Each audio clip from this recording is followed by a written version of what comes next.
자, 품사 이제 진행하고 있는데, 저기서 앞에서는 뭐가 이제 진행이 됐냐면, 우리가 품사의 기본적인 거는 우리가 부품사잖아요, 그치? 그것 중에 앞에서 이제 체언이랑 이제 관계어는 했고, 거의 이제 남은 게, 수식어이랑 이제 독립어 나왔어요. 그래서 우리가 수식어는 여러분이 중학교 때는 이제 다 배운 부분이잖아요. 그치? 여기서 배운 부분인데 좀 더 자세하게 해당된다라고 생각하면 되니까 모든 문법이 마찬가지예요. 여러분이 중등가정에서 다룬 게 있고 다루지 않은 게 있는데 모든 이제 중등이든 고등이든 크게 범위가 다르지는 않아요. 그런데 좀 더 심화되고 좀 다루는 게 조금 다르다라고 생각을 하면 돼요. 자, 수식어는 다른 말을 수식하는 기능인데 여러분 그 모의고사 때는 문법이 그렇게 어렵게 나오진 않아. 그렇게 어렵게 나오진 않고 보기에서 거의 봤을 때 풀 수 있게끔 나오는데 여러분이 이제 언어와 매체를 이제 선택하게 되면은 그러니까는 수능이나 모의고사보다는 내신 시험이 어렵게 나와요. 더 심화돼서 나오거든요. 그러니까 좀 자세히 봐야 되겠지. 자, 수식어는 다른 말을 수식하는 말 그대로 꾸며주는 기능을 하죠. 그래서 두 가지가 있어. 관형사와 이제 부사가 있는데 관형사는 주로 뭘 꾸며줘요? 체언 꾸며준다라고 생각하시면 되겠죠. 체언에는 뭐가 있는데? 체언에는 뭐가 있을까? 명사, 대명사, 수사 이렇게 체언이죠. 여기 앞에 놓여서 그 체언의 내용을 꾸며주는 품사를 이제 관형사라고 하는데 보통 대명사 수사보다는 명사를 보통 꾸며준다라고 생각하시면 돼요. 되게 많이 명사를 꾸며줘. 근데 이제 중학교 때는 그냥 관형사 이렇게만 배웠어. 근데 관형사의 종류에는 세 가지가 있다라고 생각하시면 돼요. 성상은 말이 뭐 어렵다고 생각하지 말고 말 그대로 성질과 상태를 줄여서 성상이라고 보시면 돼요. 그래서 예를 들어서 새집, 헌집 할 때 새헌, 옛, 순, 온갖, 갖은 이런 것들이 이제 성상 관형사고 가르키는 거 여러분 이그죠? 알죠? 이거 그거 저거 할 때 지시 관형사 그리고 수 관형사라고 생각하시면 돼요. 근데 수 관형사랑 뭐랑 구별해야 돼?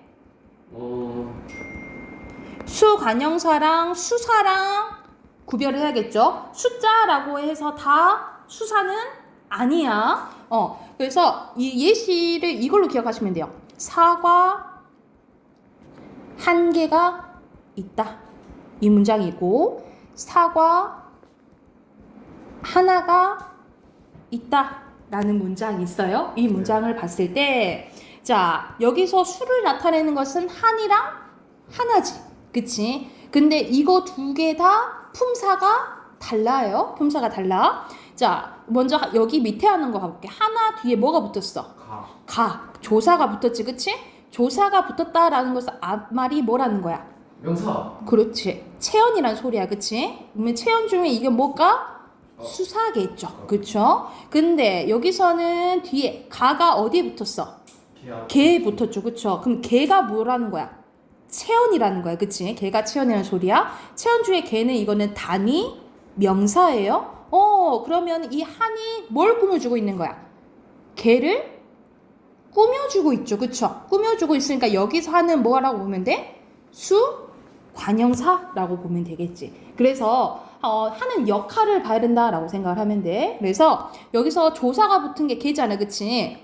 그래서 어떻게 생각하면 되냐면 수 관형사 뒤에는 뭐가 붙냐면요. 뒤에 명사, 그러니까 체언이 와야 된다라고 보시면 되고 수 관형사 뒤에는 체언이 와야 되고 수사 뒤에는 보통 뭐가 와야겠어? 조사가 와야 된다라고 보시면 되겠죠, 그쵸? 이렇게 생각을 하면 돼. 그래서 관형사에는 뭐가 있다? 성상, 지시, 수 관형사가 있다라고 생각을 하시면 돼요. 근데 관형사의 특징 왼쪽에 잠깐 봐볼게. 관형사는 조사와 결합하지 않아요. 조사와 결합하지 않아. 그래서 조사는 결합하지 않는 게 두 가지가 있거든요. 뭐랑 결합하지 않냐면 관형사랑 감탄사랑은 붙지 않는다라고 보시면 돼요. 관형사랑 감탄사한테는 붙어 안 붙어? 안 붙어. 조사는 그렇게 생각을 하시면 돼요. 그리고 아까 말했지? 주로 대명사나 수사보다는 주로 명사를 꾸며준다라고 보시면 주로 명사 꾸며준다라고 보면 돼. 자, 그 다음에 부사 가볼게. 부사는 보통 용언이나 문장 전체를 꾸며주는 품사라고 보시면 돼요. 그래서 체언을 꾸며주는 게 아니면 다 부사라고 생각하면 되겠지. 그런데 체언을 꾸며주는 것도 있어요. 체언을 꾸며. 옆에 잠깐 봐보자. 체언을 수식하기도 하는데 그게 대표적으로 봐봐. 가자 꼭대기 바로 뒤 바로 그거 오직 너 오직 하나 이렇게 나오잖아. 그치? 그런데 특이하게 이때는 얘네들을 관형사로는 안 봐요. 왜냐면 다른 것들 특이하게 이제 명사를 꾸며주는 예시가 이제 나온 거지. 더 부사 역할이 크기 때문에 이때는 관형사로 본다 안 본다? 지어놨어? 앉으세요. 관형사로 본다 안 본다? 안 본다 라고 보면 돼. 그러니까 체언을 꾸며주긴 하지만 관형사로 봐요? 안 보고 부사로 본다 라고 생각을 하시면 돼요. 이해됐나요? 이렇게 약속을 한 거야. 자, 부사는 크게 두 가지로 나뉘어져요. 성분부사와 문장부사로 나뉘어져. 성분부사와 문장부사인데 성분은 문장 성분 하나를 꾸며준다라고 보시면 되고 문장은 문장 전체 꾸며준다라고 생각을 하면 돼. 그런데 성분부사에는 너무 많지. 꾸며주는 게 너무 많아. 자, 종류가 크게 네 가지 있네요. 성상, 지시, 부정, 상징 이렇게 있어. 성상은 말 그대로 아까 전에 뭐의 줄임말이라 했어? 상태와 성질? 그렇지. 상태와 성질 줄여든 거라 했어. 그래서 뭐 잘, 가장, 거의, 너무, 매우, 바짝 약간 의미적으로 이런 것들이 성상부사라고 보시면 되고 아까 지시는 이그저라고 했지 그치? 그래서 보통 이리그리 저리 여기저기 거기 또는 이런 시간적인 거 이런 것들이 지시부사라고 보시면 돼요. 장소나 시간 지시하는 부사를 말 그대로 지시부사고 문포책 잃어버렸다고? 먹었는데 무섭지. 잃어버렸어? 못 찾았어? 핑계. 일부러 공부하기 싫어서 안 혹시 가져왔어요. 몰라서 프린트 해온 거 있어서 다행이다. 자. 그래서 내일 프린트 해주세요. 오랜만에 프린트 써서 보고 싶어요. 뭐지?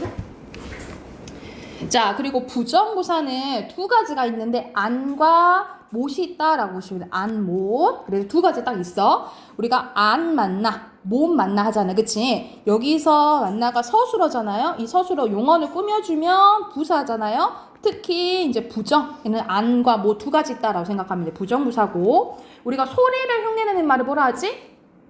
그 음성상징어? 음성상징어. 그렇지. 의성어와 의태어 있잖아요.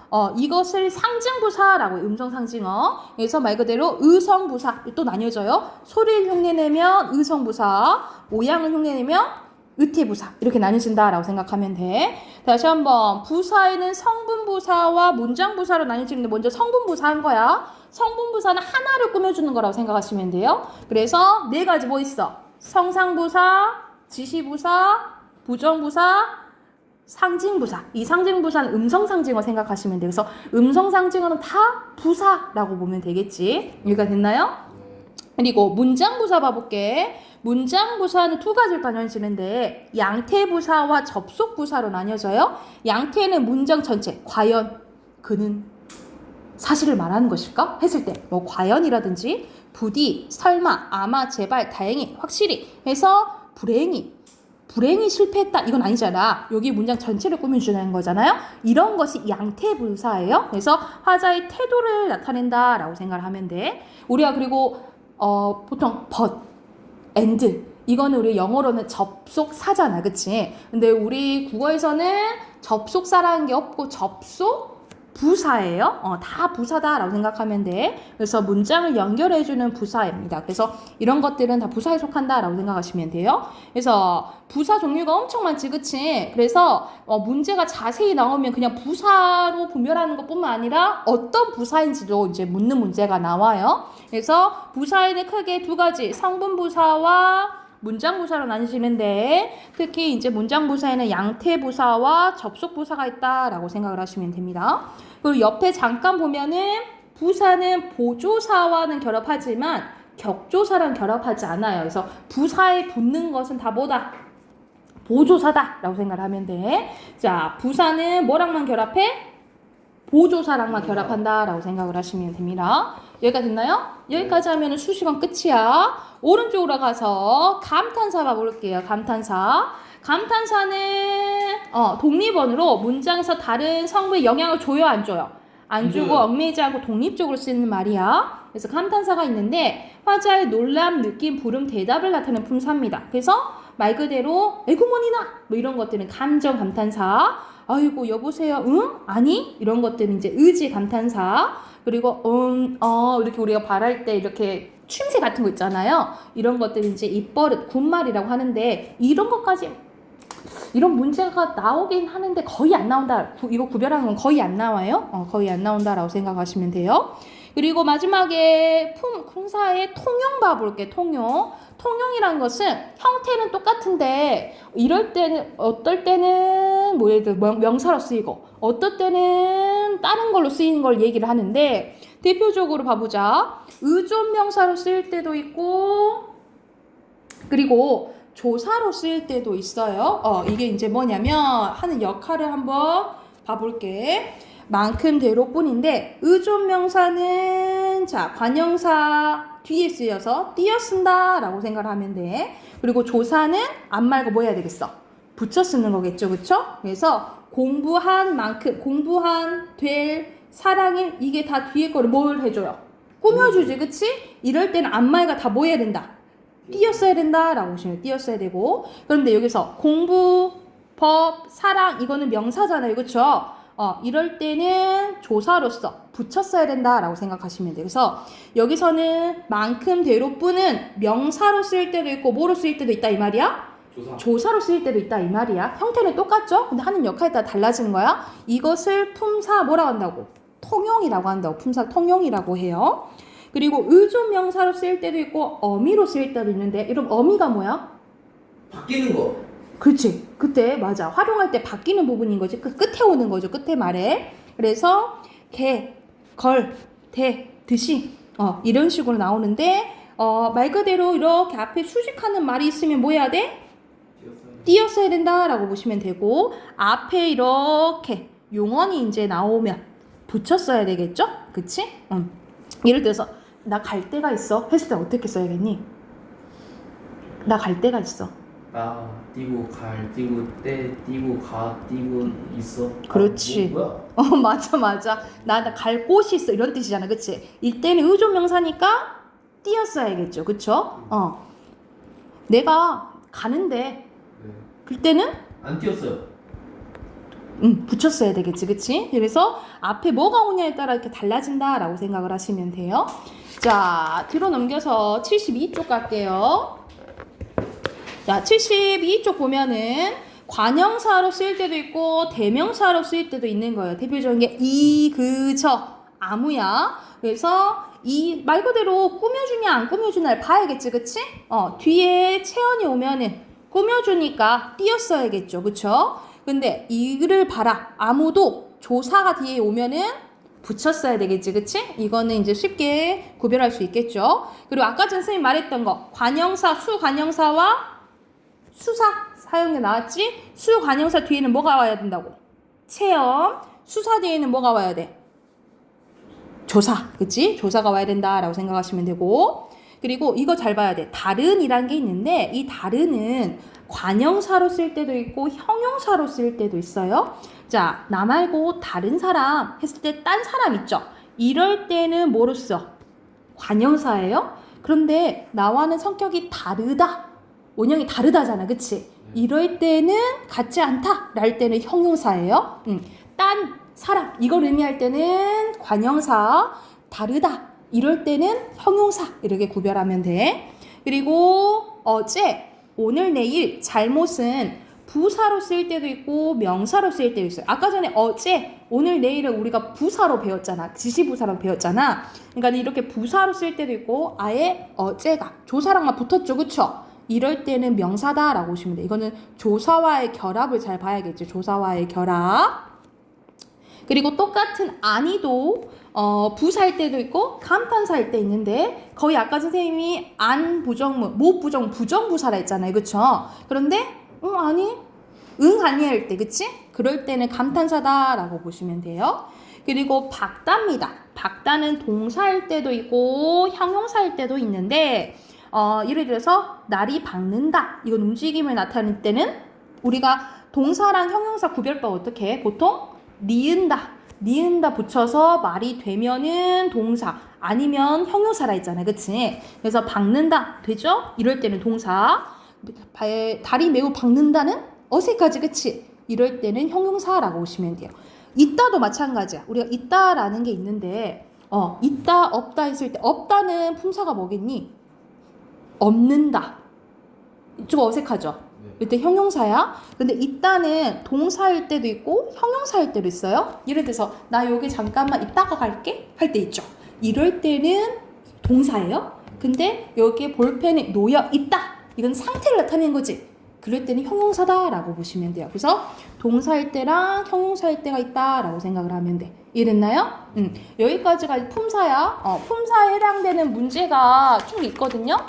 문제가 조금 많은데 문제가 조금 많은데 너무 많은데 일부분만 풀자.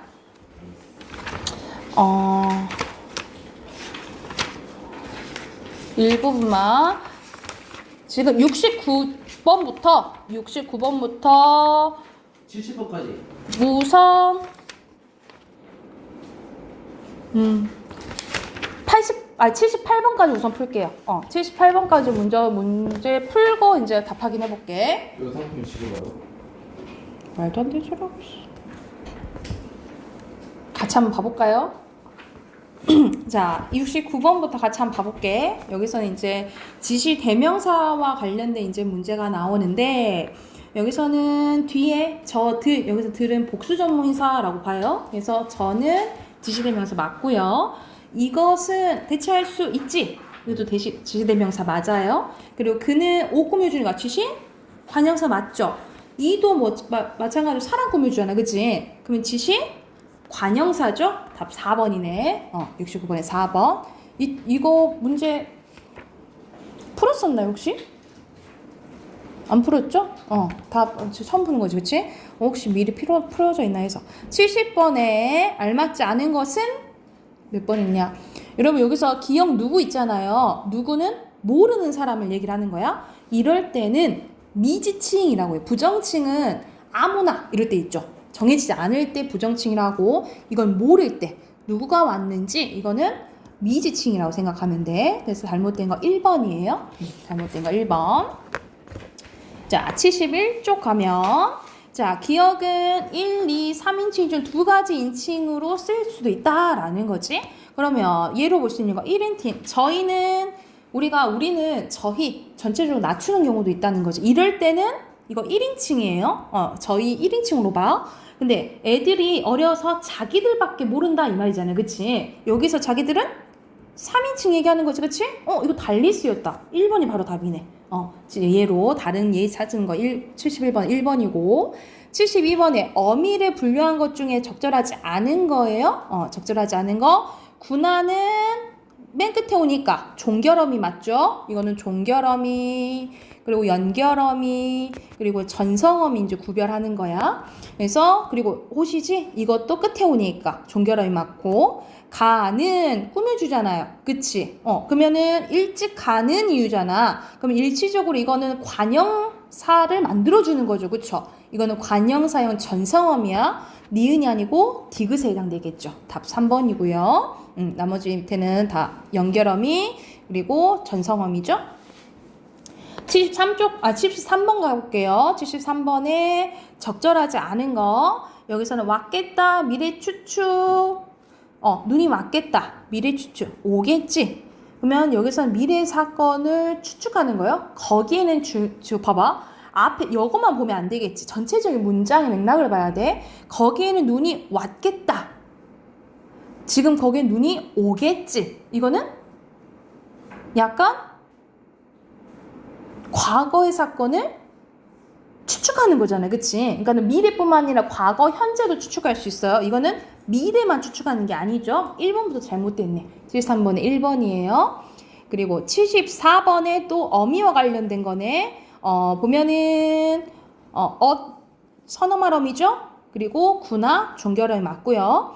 그리고 청소하는 지금 청소하는 거잖아요. 그치? 는 맞네. 그리고 먹었겠니? 설마 그 음식을 다 먹었겠니? 이건 뭐야? 추측하는 거잖아요. 그치? 주체 의지예요? 아니고 화자에 추측이 담겨져 있다라고 보시면 되겠죠. 3번이 잘못됐네. 3번이 잘못됐어요.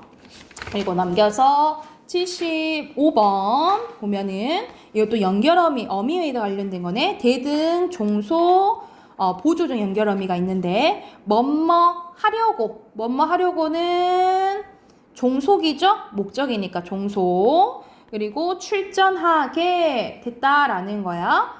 뭐뭐 하게 되다는 보조적 연결어미야. 디귿.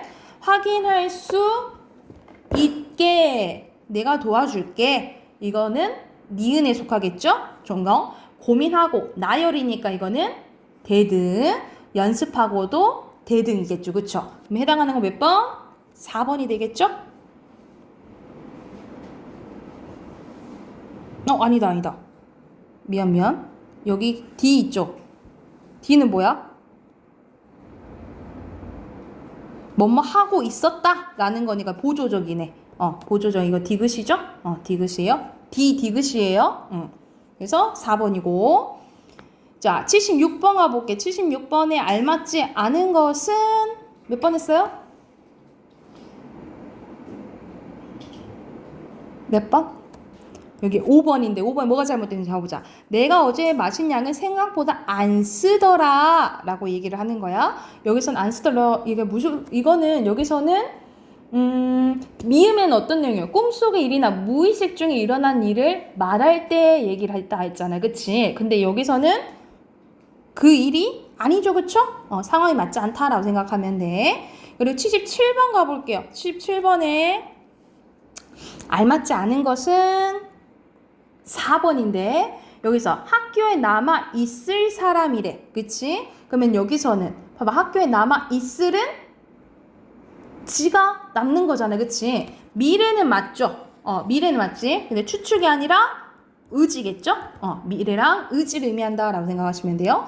마지막 78번 가볼게요. 78번에 알맞지 않은 거 4번인데 자, 니은과 디귿 봐보자. 니은과 디귿은 모두 리을처럼 의미가 성립하는 두 문장을 나눌 수 있냐 이 말이야.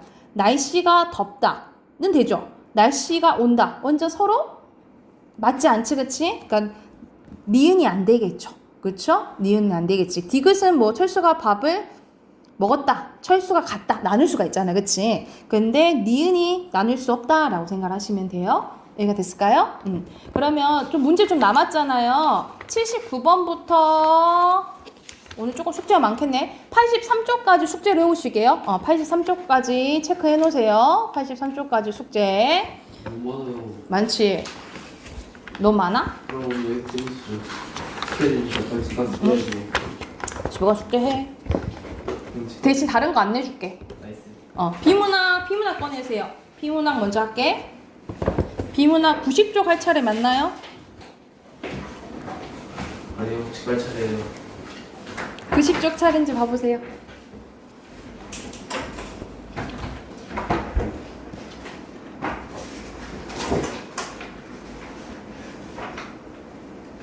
할 차례 맞아요?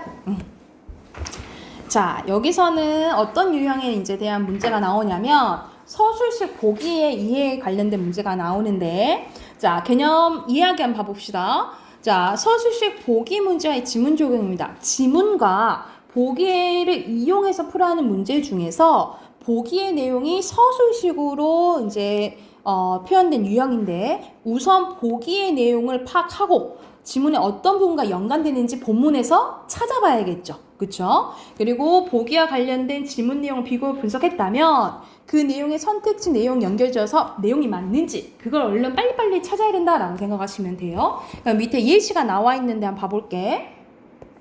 최근에는 두 이론을 통합하려는 움직임이 활발해지고 있다. 대표적으로 리버먼은 두 이론을 통합한 두 책의 이론을 내세우는데 리버먼에 따르는 사람은 모의 이론에서 말하는 모의 실험으로 타인의 마음을 이해하는 거울 체계뿐만 아니라 그리고 이론에서 말하는 마음의 작동 방식에 대한 개념적 이론을 통해 타인의 마음을 이해하려는 심리학 체계 모두 가지고 있대요. 그러니까 거울 체계랑 심리학 체계를 모두 가지고 있대.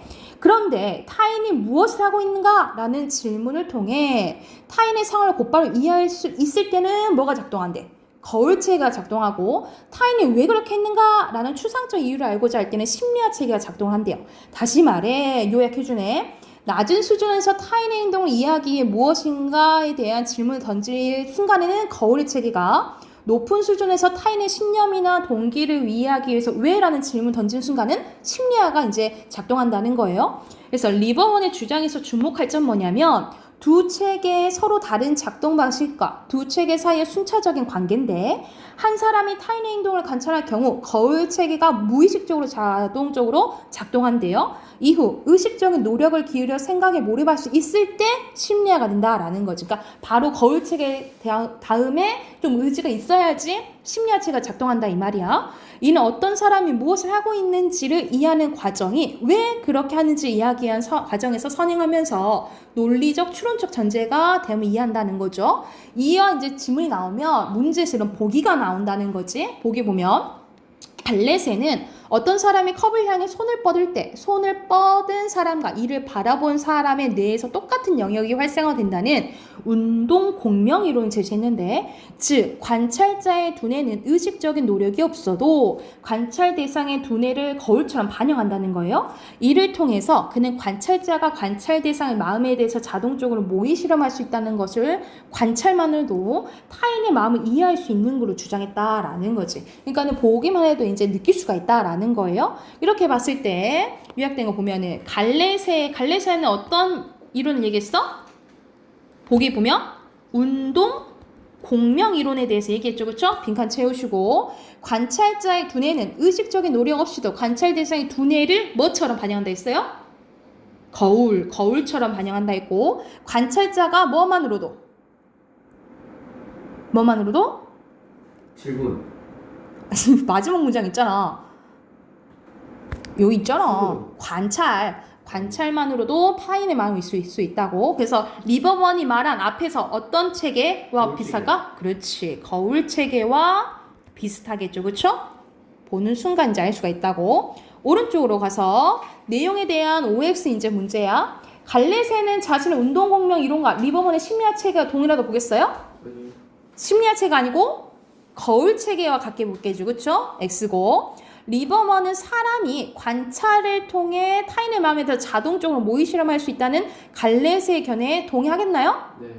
그치, 관찰할 수 있다 했잖아. O. 갈렛에는 리버먼과 달리 타인의 마음에 대한 이해가 낮은 수준에서 높은 수준으로 순차적으로 이루어진다는 견해를 제시했어요.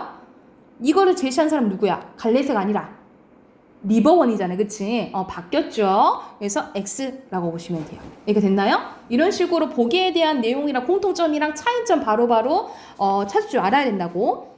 그 다음 이제 예시 봐볼게.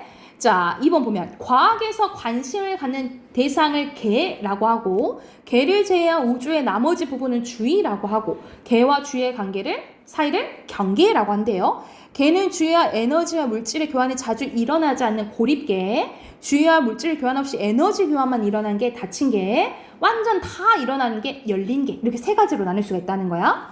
연력학 제1법칙에 따르면 우주 에너지 총량은 일정하죠. 그래서 개와 주의 에너지 합 또한 일정한데, 개와 주의 사이 에너지 교환이 있다면 개의 에너지가 감소할 때 주의 에너지는 증가하겠죠.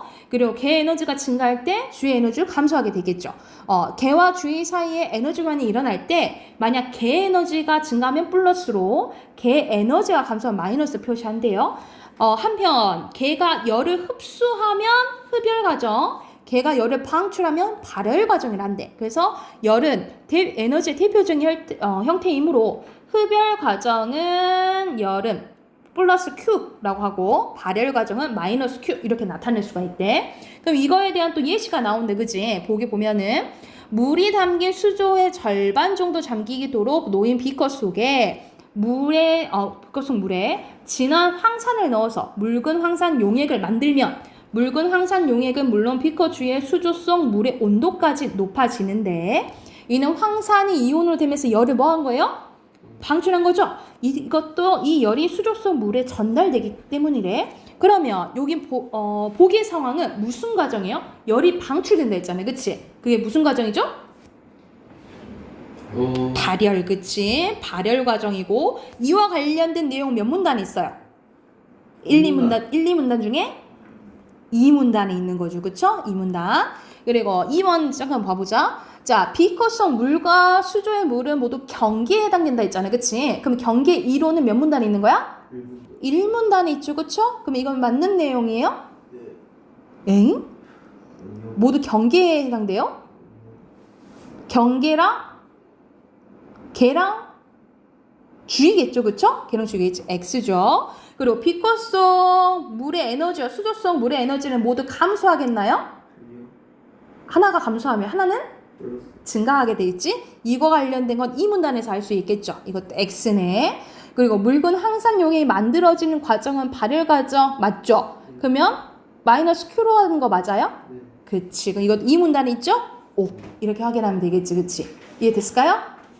그러면 이거에 해당하는 예시 문제 92쪽부터 95쪽까지 문제 쭉 풀고 답 확인할게요. 직사설레오. 같이 한번 볼까요?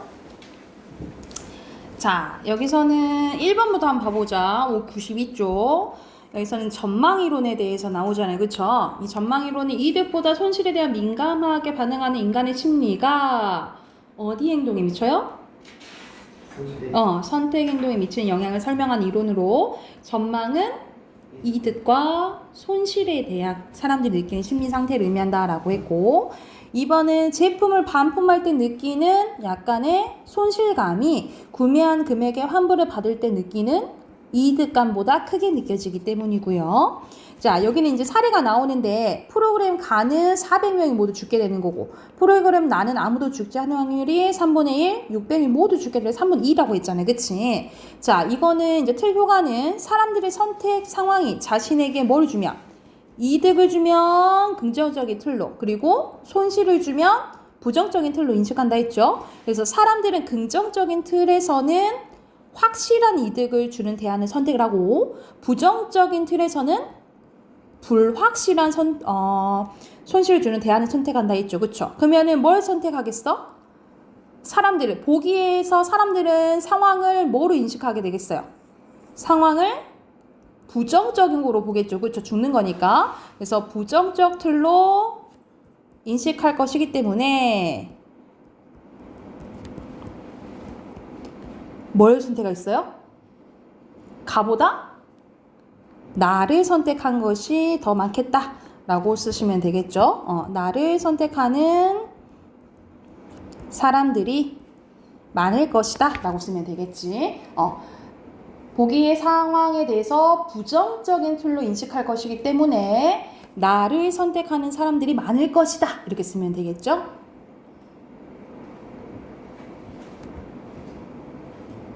이해됐을까요? 자, 그러면 93쪽으로 갈게요. 93쪽에 윗글에서 여기 보기 있잖아요. 이 보기와 관련된 문단은 관여도부터 보면 되겠지. 그치? 그러면 2, 3, 4문단을 봐야 돼. 2, 3, 4문단. 자, 그러면 순서대로 갑은 자전거를 지닌 특징인 제품에 의한 요인으로 자전거에 대한 관여도가 높아지겠죠. 그쵸? 그리고 체력이 약해졌다는 상황적 요인에 의해서 운동기구에 대한 관여도가 일시적으로 높아졌죠. 그치? 그리고 을은 갑에게 선물하기 위한 상황적 요인에 의해서 시집에 대한 관여도가 높아졌어요. 이것도 일시적인 거잖아요. 그치? 맞죠? 을은 갑을 위로해야 하는 개인적 요인에 의해서 서적에 대한 관여도가 높아졌습니까? 아니죠. X고. 갑과 을은 각자 갖고 있는 성향이 다르다는 개인적 요인에 의해서 서로 다른 제품에 각각 높은 관여도를 가지고 있나요? 이것도 맞죠. 그치? 4번만 빼고 다 오네. 자, 뒤로 넘겨서 앞에서 했던 본문이 좀 자세히 나와 있죠. 그쵸? 이건 같이 좀 했기 때문에 바로 문제 가볼게. 여기서 전개 방식은 두 이론이 나오잖아요. 그치? 두 이론은 또 통합한 게 나오죠? 그래서 관련된 것은 1번이에요. 1번에 1번이고. 그리고 두 책의 이론에 따라서 기억에 대한 것으로 땡땡씨는 일요일마다 복지시설을 방문한 동료들을 보면서 그의 신념이 무엇일까? 왜? 라는 질문했다라는 거잖아요. 그치? 그러면 이건 뭐야? 먼저 거울 체계, 단 다음에 심리적 체계가 작동이 된 거죠. 그쵸? 3번이네. 2번에 3번이에요. 그리고 3번의 A는 마지막 문단이잖아. 그치? 알맞지 않은 것은 여기서 마지막 문단 보면은 뭐라고 나와 있냐면 A 부분 잠깐 봐볼게. 리버먼은 복잡한 과정을 거치지 않으면 공감이 완성되지 않는다면서 진정한 공감이란 거울 체계와 심리화 체계가 작동을 바탕으로 정서적인 일치와 실천적 동기까지 나아가야지 가능하다라고 한 거야. 그러니까는 정서적뿐만 아니라 실천까지 돼야 된다는 거죠. 그쵸? 그러면 여기서는 3번에 알맞지 않은 것은 몇 번이야? 실천까지 해야 돼요. 실천까지 못 간 거는 몇 번인 거야? 4번이지. 여의치 않아서 돕지 못했다면 진정한 공감을 할 수 없을까? 느꼈잖아. 그치? 도와주려고 했는데 여의치 못해서 한 거잖아요. 그쵸? 이건 조금 멀겠지. 그치? 그리고 4번 가볼게요. 4번에 알맞지 않은 건데 여기서는 실험 대상자는 셀리가 바구니에서 구슬을 찾을 거라고 대답했고 70%는 상자에서 구슬을 찾을 거라고 대답했대. 이거는 상대방의 마음에 대해서 아니야 모르냐 이걸 얘기를 하는 거잖아요. 그쵸? 여기서 알맞지 않은 것은 4번이겠지? 알고 있지 않잖아. 그쵸? 이 부분이에요. 여기가 됐을까요? 그리고 그럼 문학 꺼내볼게요. 문학.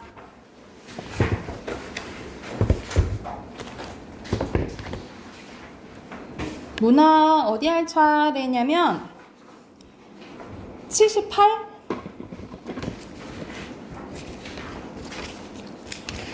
78쪽 78쪽 맞죠? 영현 맞아요? 78쪽 맞죠? 여기서는 이제 소설 이어서 개념하고 있는데 서술상의 특징과 효과에 대해서 이제 나와요. 먼저 이제 개념 보고 관련된 이제 예시를 한번 봐볼게. 자, 여기서는 서술상의 특징. 먼저 서술상의 특징은 서술자가 독자에게 이야기하는 전달하는 다양한 방법을 서술상의 특징이라고 하는데 서술상의 특징은 시점이라든지 거리, 인물 제시 방법, 표현 방법, 사건 전개 방식, 문체 등 범위가 되게 많아요. 그래서 보통 소설이 나오고 이 글의 서술상의 특징은 이런 식으로 묻는 경우가 많아. 효과는 서술자의 목소리를 드러낼 수 있고 서술 방식에 따라서 독자가 받는 느낌이 달라질 수 있다라고 생각하시면 돼요. 그리고 전체적인 분위기도 만들어주고 서사 전개의 속도까지 조절할 수 있다라고 보시면 됩니다. 그러니까 보통 문장이 짧으면 속도가 빠르다라고 보고요. 문장이 좀 길면 좀 천천히 간다라고 생각을 하시면 돼요. 자, 밑에 보면 서술자의 서술 방식의 대표적인 예시가 나와 있네. 보통 이제 시간과 장소에 따라 조금 달라질 수 있는데 먼저 시간을 활용한 서술 방식 봐볼게요. 순행적은 말 그대로 시간의 흐름에 따라 전개되는 거잖아요. 그쵸? 그래서 같은 말로 무슨 구성이라고 하죠? 평면적 구성이라고 하고 역순행적 구성은 보통 과거를 회상하는 거죠. 그치? 그래서 같은 말로 입체적 구성이라고 하죠. 그리고 가끔 가다가 이제 과거, 현재가 대비돼서 왔다 갔다 하는 경우도 있다라고 생각하시면 돼요. 그리고 공간을 활용한 서술 방식 가볼게. 공간을 활용한 서술 방식은 공간의 이동에 따른 소설이 있는데 그래서 말 그대로 공간의 이동에 따라서 그거에 대한 인물의 심리 변화가 드러나기도 해요. 그래서 보통 인물이 어디를 막 나다니면서 막 가면서 의식의 흐름에 따라 보여주기도 하고 아니면 우리가 어딜 갔다가 돌아오는 형식을 여로형 구조라고 하거든요. 이런 식으로 나타나는 경우도 있어요. 아니면 상반된 공간을 이용하는 경우도 있다라고 보면 돼. 그래서 크게 보면 시간을 활용한 거, 공간을 활용한 게 있는데 옆에 예시 한번 봐볼게요. 자, 여기는 이제 이호철의 나상이라는 작품 일부 나와 있는데 자, 내용 봐볼게. 이튿날 형의 걸음걸이는 눈에 띄게 절름거렸다. 혼자 소리도 풀이 없었다. 이거 시험범위 아니었냐 지훈이? 그치 맞지? 그만큼 걸었음 무던이도 왔구만 서도 에이 조금만 좀 그만 걷지 걸 무던이 걸었구만도 하면서 경비병들의 힐끔 곁눈질을 했대. 그래서 여기서는 이제 유효 전쟁에서 포로로 잡혀가지고 이제 지금 호송되는 이유 그 과정이라 보시면 돼요. 경비병들은 물론 아는 체도 안 했는데 바뀐 사람들은 꽤나 사나운 패들이었다는 거죠. 그날 밤 하면서 여기선 이튿날 나오고 그날 밤 나오잖아. 그래서 시간의 흐름에 따라서 전개되고 있다라고 보시면 돼요. 시간의 흐름에 따라서 전개된 걸 할 수가 있겠죠. 형은 동생을 향해 슬슬 웃기만 할 때, 칠성아, 너 집에 가거든 말이다. 집에 가거든. 아이고, 내가 무슨 소리 하는 거니? 네가 집에 갈 때 나도 갈 건데. 아, 그렇지 않니? 내가 정신이 빠졌어. 그러니까 이 말을 하는 건 뭔 거야? 그러니까 형이 지금 몸이 안 좋아요. 몸이 이제 안 좋은, 부상당하고 몸이 안 좋으니까 나는 죽고 너만 가지 않을까? 이런 불안한 마음이 이런 소리를 하는 거지. 한참 뒤에 동생의 어깨를 끌어안으면서 야, 칠성아 하면서 똑바로 보기만 했대. 며칠이 지날수록 또 시간의 흐름 나오죠, 그쵸? 며칠이 지날수록 형의 걸음은 더 절뚝거렸는데 행렬 쪽에서도 별로 혼자 소리를 짓거리지 않았다. 평소에 형답지 않게 꽤나 조심스러운 낯색이었는데 둘레를 두리번거리며 경비병의 눈치를 흘끔거리기만 했다. 이젠 밤에도 동생의 귀에다 귀를 대고 이것저것 짓거리지 않았다라는 거죠. 그래서 여기서는 약간 전쟁의 참담함에 대해서 이제 다룬 소설이라고 생각하시면 돼요. 그래서 이거는 1인칭인가요? 네. 형 1인칭이야? 형 동식 나왔잖아, 그치? 3인칭이지, 그치? 3인칭이어서 X죠, 그쵸? X고, 그리고 보면은 윗글은 시간의 순서에 따라서 전개되는 거 맞죠? 오, 보면 되겠지, 그치? 3인칭으로 고치시고. 자, 그리고 밑에는 박태원의 소설가 구보치 1일에 대해서 나오는데, 자, 구보 이렇게 나왔잖아. 그러면 이것도 3인칭 이렇게 보면 되겠죠, 그쵸? 구보는 다시 밖으로 나오며 자기는 어디 가서 행복을 찾을까 생각한다. 밝아는 대로 그는 어느 틈인가 안전지대로 가서 자기의 손을 내려다봤는데 구보는 고독을 느끼고 사람들 있는 곳으로 갔대요. 그러니까 공간의 이동이 이제 나오는 거지, 그치? 약동들이 물이 있는 곳으로 가고 싶다고 생각한다. 그는 앞에서 경성역을 보는데 그곳은 마땅히 인생이 있을 게다. 이 낡은 서울의 호흡과 또 감정이 있을 게다. 그래서 공간의 이동에 따라서 이 인물의 의식 흐름에 대해서 나온다라고 생각을 하면 돼. 구보는 한 구석에 가서서 그의 앞에 앉아서 있는 노파를 보는데 그는 네 집에 드난을 살다가 여기서 드난 약간 그 집안일을 도와주는 걸 이제 드난이라고 해. 드난을 살다가 이제 늙고 또 쇠잔한 몸을 이끌고 결코 넉넉지 못한 어느 시골 딸리지로 찾아간지도 모른다 하면서 이제 뭐 추측을 하는 거죠, 그쵸? 그래서 여기서는 공간의 이동에 따라서 관찰한 게 나온다라고 생각을 하면 돼. 그럼 간단하게 몇 번이에요? 1번이라고 볼 수 있겠죠, 그쵸? 뒤에 이론 조금 더 나와 있어. 80쪽 가볼게요. 자, 80쪽 보면은 서술의 초점에 따라서도 서술 방식이 달라질 수가 있는데 서술자가 강조하는 것에 중점을 두어 서술하는 방식입니다. 그래서 특정 인물에 초점을 맞춰서 서술할 수도 있고요. 그러니까 3인칭이어도 어떤 인물의 초점에 대해서 예를 들어 지훈이가 주인공을 하면은 지훈이는 하면서 3인칭 관찰자 시점, 전체 작가 시점에도 불구하고 어느 특정 인물에 대해서 더 얘기할 수 있다라고 보시면 돼요. 그리고 특정 사건에 대해서 이제 볼 수도 있고 자, 가장 많이 나오는 부분이 좀 인물 제시 방법이요. 여기 별표 쳐놓으시고 인물에 대해서 얘기를 해줄 때 직접 말하는 경우 있고 간접적으로 말하는 경우가 있어. 직접은 말 그대로 영현이는 성실하고 착하다 이런 식으로 딱 말을 해주는 거예요. 그래서 말하기 텔링이라고 하고 그래서 서술자가 인물의 심리와 성격에 대해서 직접적으로 설명을 해줘요. 그래서 인물에 대해 직접 설명을 해주니까 어떤 특징이 있냐면 인물의 심리나 성격을 명확하게 드러내주고요. 서술자가 모든 상황을 설명해주지, 그치? 그러면 독자가 상상할 필요가 있어, 없어? 없다라고 보면 돼. 그래서 같은 말로 당연히 설명을 다 해주면 짧아지겠죠. 그래서 요약적 제시, 써놓자. 요약적 제시, 설명적 제시라고 해요. 같은 말로 요약적 제시, 설명적 제시라고 하고 간접 제시는 말 그대로 보여주는 거야. 쇼잉이라고도 하는데 특히 인물의 행동과 말을 통해서 얘는 맨날 늦는다라고 표현을 해. 5분씩 늦는다. 그러면 아 얘는 불성실하구나 이런 것을 알 수가 있는 거지, 그치? 그래서 비교적 생동감 있게 인물을 성격을 드러내고요. 근데 다 확실히 말해주는 게 아니잖아. 말과 행동을 통해서 추측해야 되잖아요. 그래서 상상할 수 있는 여지가 많아진다라고 보시면 돼요. 이거는 그대로 보여주기 때문에 같은 말로 뭐라 하냐면 극적 제시, 장면적 제시라고 한다라고 보시면 돼요. 극적 제시, 장면적 제시. 같은 말이라고 생각을 하면 돼. 그리고 서술자의 문체 봐볼게요. 서술자의 문체, 말 그대로 쓰는 스타일이라고 생각을 하면 돼. 간결한 건 짧은 거죠, 그쵸? 장황한 거는 긴 거야. 그리고 구어체는 말하는 말투라고 생각하면 되고, 반대는 문어체라고 생각하시면 돼요. 그리고 경어체는 간단하게 말하면 존댓말 좀 쓴다고 생각하면 돼. 경어체는 존댓말. 그리고 서간체는 서간 우리 편지를 의미하거든요. 그래서 편지 쓰는 말투. 그리고 판소리 사설체는 말 그대로 판소리 사설은 뭐라 하냐면 우리가 노래하는 게 판소리잖아요, 그치? 이 판소리의 대본을 판소리 사설이라고 해요. 그래서 이 판소리처럼 그래서 약간 운율이 느껴지는 부분이 판소리 사설체. 그래서 서술자의 개입이 좀 드러난다라고 생각을 하시면 됩니다. 자, 그러면 예시 옆에 또 봐볼게. 어떤 특징이 나오는지. 전광용의 껍빗단인데 이건 여러분 중3 때 이제 교과서에 좀 많이 나오는 작품인데 우리가 왜 껍빗단리라고 하냐면 이랬다 저랬다 해가지고 이 주인공 이름이 이인국이에요. 이인국의 이제 이리 저기 붙었다 여기 붙었다 라는 기회주의적인 면모를 비판하는 소설이라고 생각하시면 돼요. 청진기의 상하꼭지를 환자의 가슴에 등으로 옮겨 두 줄기에 고무줄에 감득되는 숨소리를 감별하면서도 이인국 박사의 머릿속은 최후판정 분기점을 방황하고 있었는데 그러니까 환자를 보고 입원시킬 것인가 거절할 것인가 고민하는 거예요. 환자의 몰골이나 업고 온 사람의 옷매무새를 보아 경제 정도는 뻔한 일을 생각했대. 돈이 있어 보이지는 않은 거지, 그치?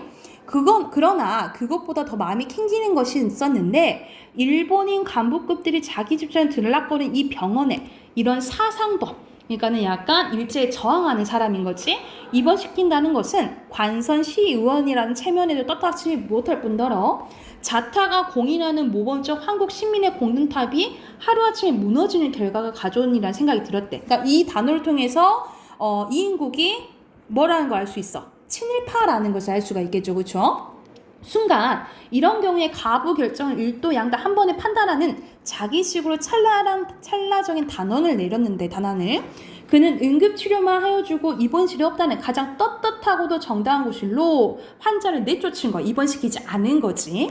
환자의 집이 병원에서 멀지 않은 건너편 골목 안에 있다는 것은 후에 간호원에게서 들었는데 그러나 그쯤은 예사스러운 일이었기 때문에 보통 일어난 일이었기 때문에 아무렇지 않게 흘려버렸대. 그래서 여기서 봤을 때는 이 사람의 인물에 대해서 어떻게 표현하고 있냐면 이거는 3인칭 전지적 작가 지점이거든요. 근데 여기 선생님 표시한 데 있잖아. 이런 것을 통해서 이 사람이 어떤 사람인지 다 나타나 있잖아. 그쵸? 그럼 무슨 짓인 거야? 직접적 짓인 거예요. 친일파인 걸 알 수가 있으니까, 그지? 그리고 윗글은 인물의 심리예요. 인물이 겪는 사건에 초점이 있어요. 얘가 고민하잖아. 거절할 것인가, 입원시킬 것인가 고민하잖아. 그치? 이거는 이인국의 심리에 초점 맞추고 있죠. 이해됐을까요? 두 번째 거 이어 가볼게. 최윤의 광장이라는 이제 또 소설인데 얼른 보면 바로 볼게요. 얼른 돌아다 보았으나 아무도 나타나지 않는다. 되도록 천천히 다락에서 내려와 마루에 섰는데 그러니까 어떤 인물에 지금 초점에서 맞춰져 있죠. 무슨 할 일이 없는가 찾는 사람처럼 두리번거린다. 방 안에 새삼스레 그라고 나오네. 그의 초점에 맞춰져 있는 거예요. 주위를 끌만한 것은 없다. 발끝에 살살 밀어서 유리조각 한 곳에 모으고 꽉 밟는다. 소리가 나지 않는다. 더 힘이 있게 맞는다. 그만한 힘으로 발바닥을 올려밀 뿐 유리는 바스러질 대로 바스러진 모양인지 꼼짝도 않는다. 복도로 나선다. 그래서 공간이동 나오네. 복도에는 인기척이 없다. 선장실로 올라간다. 선장은 없다. 벽장문을 연다. 총이 제자리에 세워져 있다. 벽장문을 닫는다. 서랍을 열고 아까 선장이 들어오는 바람에 미처 돌려놓지 못한 총알을 제자리에 놓는다. 몹시 중요한 일을 마친 사람처럼 홀가분해진다. 심리가 나오죠, 그쵸? 전체 작가 시점이라고 보면 되겠지. 테이블로 가서 해도를 들여다본다. 이 배가 밟아온 자국이 연필로 그려져 있다. 선장이 하는 것처럼 컴퍼스를 손가락으로 꼬나 잡고 해도 위를 재보는 신용을 한다. 한참 장난을 하다가 컴퍼스를 던져버린다. 여태까지 한 손에 부채를 들고 있다는 사실을 처음 안다. 그래서 인물에 아예 초점을 맞춰서 이제 서술되어 있어요. 그쵸? 그러면 여기서는 인물의 심리에 대해서 속마음이 아까 홀가분해진다. 처음 알았다. 직접적으로 나와 있죠. 그쵸? 그리고 윗글은 선생님 아까 어디? 공간 이동 나온다 했지. 그치? 공간의 이동에 따라 내용이 전개되고 그리고 윗글은 되게 문장이 어때요? 길어요? 짧아요? 길어요. 길어요? 무슨 짧- 소리죠? 짧아요. 그치? 아까 짧으면 무슨 문체라 했어? 간결한, 그치? 간결한 문체를 사용해서 인물의 불안한 마음을 좀 드러낸다 라고 생각하시면 돼요. 이해가 됐을까요? 뒤에 소설 2개 있는데 이거는 내일 할게요. 내일 이어서 할게. 그래서